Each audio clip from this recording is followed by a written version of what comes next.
Okay, deep breath.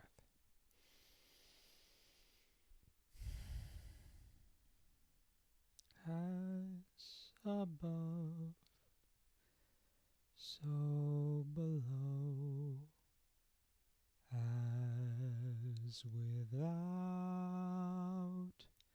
so within. I only want to hold you in my heart. I only want to hold you in my heart.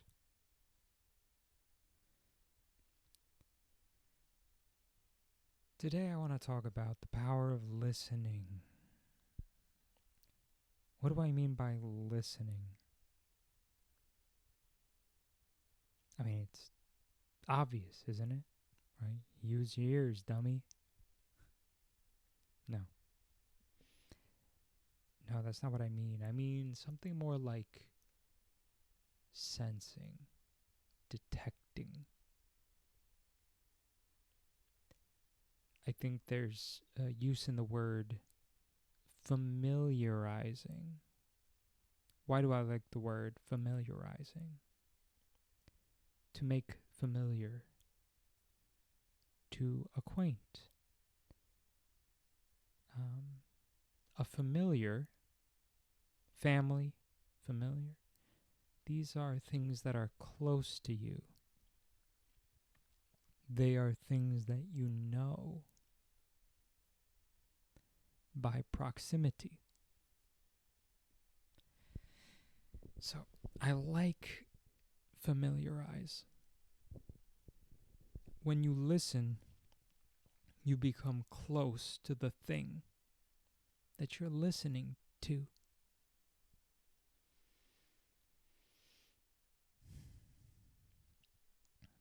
In Taiji, there's Tai Chi Chuan, there's this power called Tingjin, which stands for listening energy, and it's a it's a training, it's a skill of developing your intuition to sense somebody else's intent. We are all familiar with this kind of thing. It's something we all become adjusted to. How many of us grew up in families where we learned to detect when our parents were, in a mood or whatever? Like, this is the kind of listening energy. That it's a similar kind of thing. I have a German Shepherd. She can be very annoying. We are in an arms race of detecting each other, and it's fascinating to watch because she will, for instance, she knows that when she's being annoying, I'll say, I will very passionately say, "Come on, let's go." And when I do that, she stops acting out and she settles down and she negotiates, because normally it means she's going in the crate. I know that's bad form for dog, but sometimes she just needs a little bit of a timeout and I get frustrated. But she can read my energy and she knows, oh, he's annoyed, let me relax.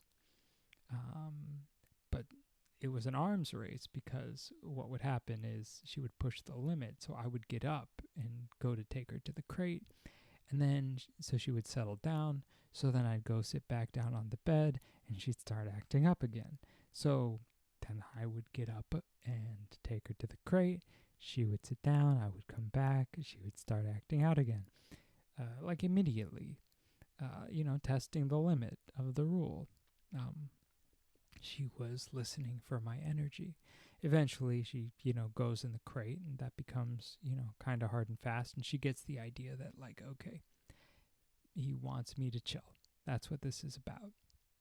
And she learns to chill out for longer periods of time. So it's this kind of sensing of intent, right? That we develop in context, right? So in that situation, my German Shepherd and I are develop in context. We learn to intuit, to familiarize ourselves with each other, to understand what we're doing, to get a sense for how we both are.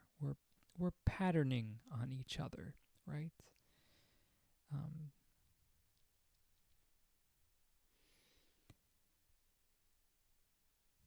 when you listen well, you really it helps you to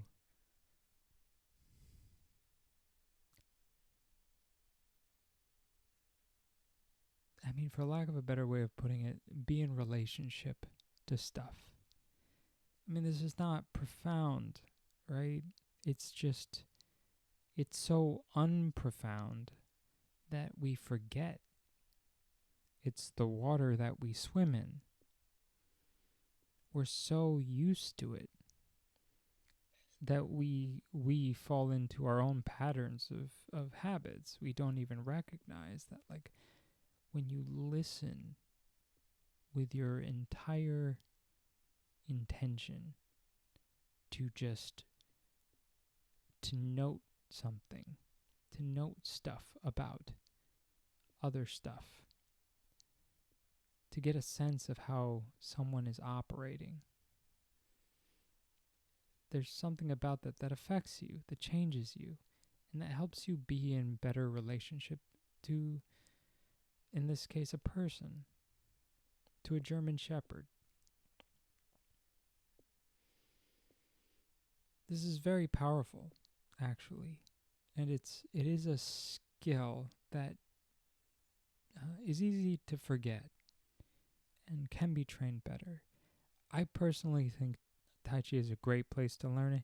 You probably learn it a bit too in Brazilian Jiu-Jitsu as well, but it's probably less emphasized. But it's probably unavoidably learned as well.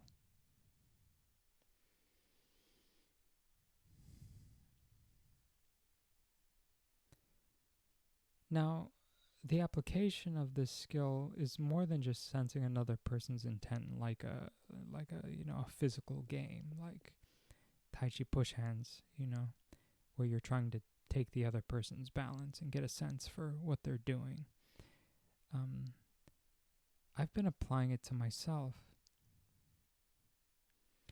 and what I find is, if I use it in combination with something like internal family systems,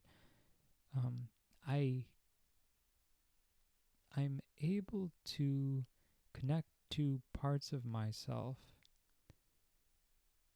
and relieve and release tension in a way that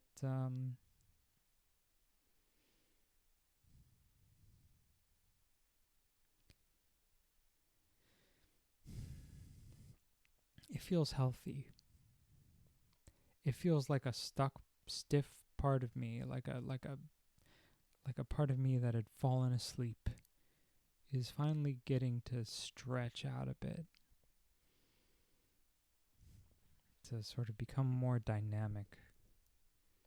Now, I don't know if I'm actually learning anything or not, or if this is having a super positive effect. It feels good.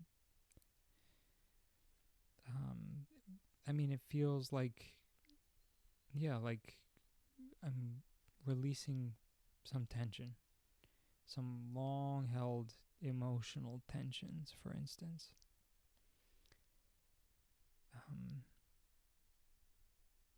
And it seems to do something,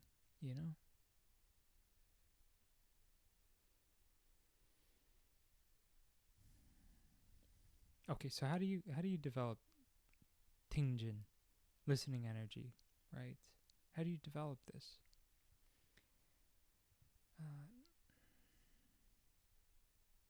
Like I say, practice like Tai Chi, where you do push hands, not just practicing form work. Practicing form work will not be sufficient. You need to be in a dynamic context. In that context, it really helps to have a good teacher to help guide your attention. But one thing my teacher always used to say to me is don't think, feel. Often in like even a therapeutic context, like I'm not a therapist, right? But you get the sense that the therapist is,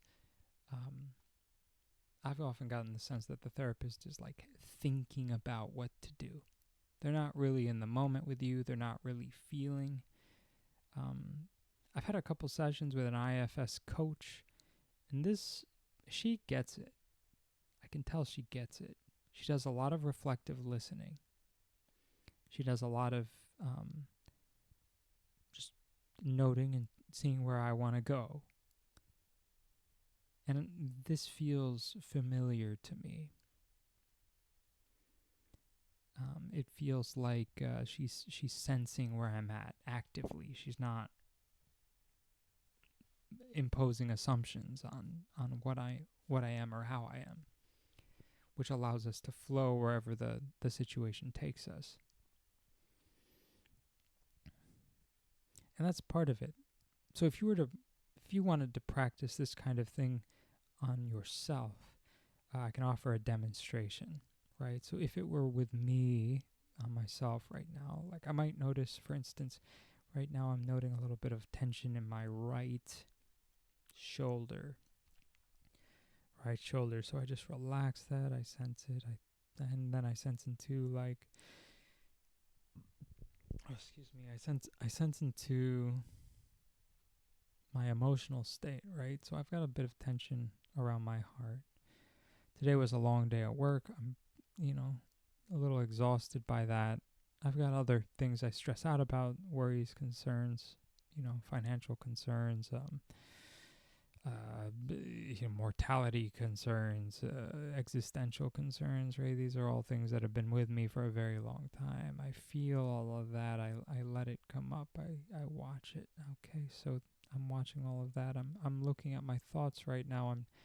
I'm seeing, are there any images that pop into my head? Not seeing any images. I'm noticing a little tingling in my right foot because my legs are crossed and my right foot is starting to go a bit numb.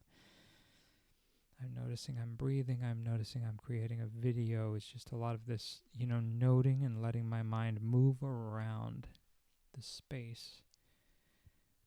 I notice when I turn my head just slightly to the right, I've got a little bit of a sadness that comes up. There's a bit of a flavor of sadness. And I'm going into that and I'm like, it's kind of like I'm just tired. You know when a baby's tired and they just cry and complain and act out? Really what they just need is a nap. That's kind of how I feel right now. I'm noticing that. And acknowledging that helped me actually feel a sense of relief as well. Just now, it's like, yeah, I just want to sleep.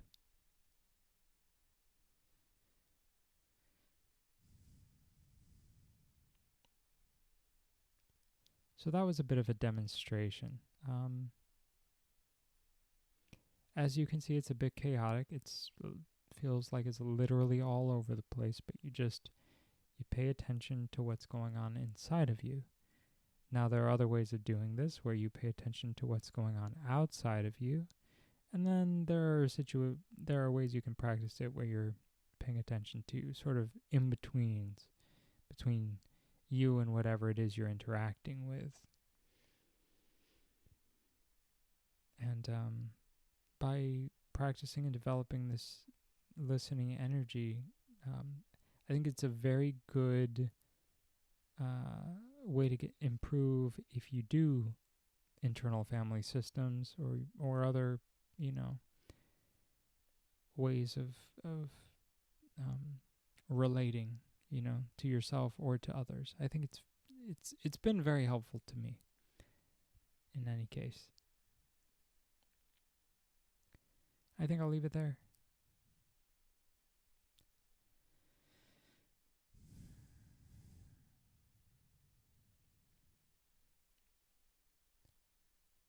And deep breath.